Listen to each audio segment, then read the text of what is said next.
Okay, so we want to find the inverse of g, so we can begin by calling that equation y instead of g of x.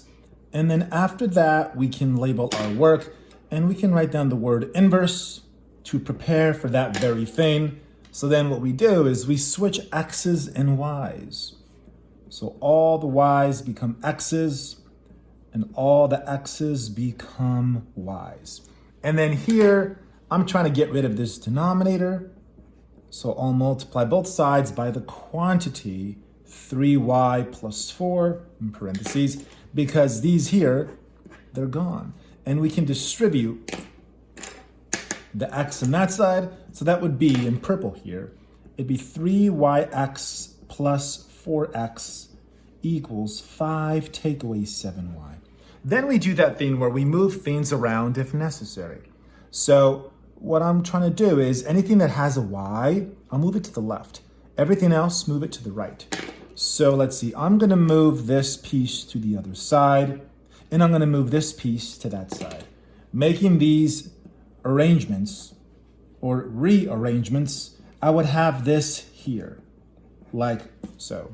So this became positive on the left, this became negative on the right. And we do this to be able to factor out a y as a common factor on the left-hand side. So that instead of writing y twice, you only write it down once. And then to isolate y, we can divide both sides by this content within the parentheses, and doing so would isolate y. And of course, you want to finish this problem. It should be called g inverse of x for the finished result. And so this here constitutes the inverse of g. If you want to test it, you can use a test point if you'd like, but I'll leave that like this for now. So down here now, let me focus my camera real quick. There it is. So we're given that p and q are inverse functions, and we have this fact here. So I propose that it'd be a good idea to make a table of values for p and for q.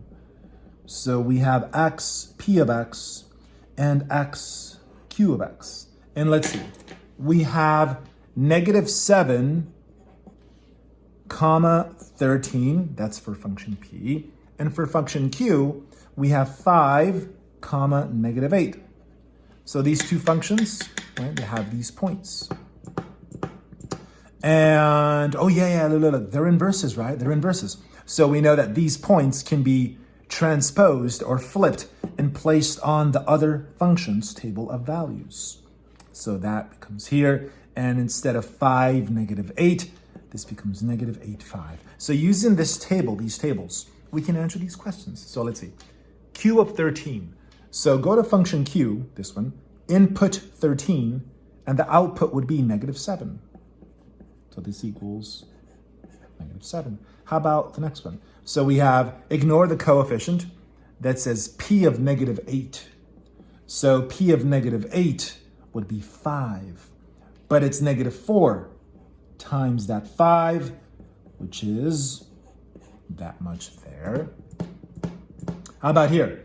We have p of pi, but notice there's no pi anywhere, but that's not really necessary, because remember that if you have inverse functions, in this case called p and q, then they undo one another's work.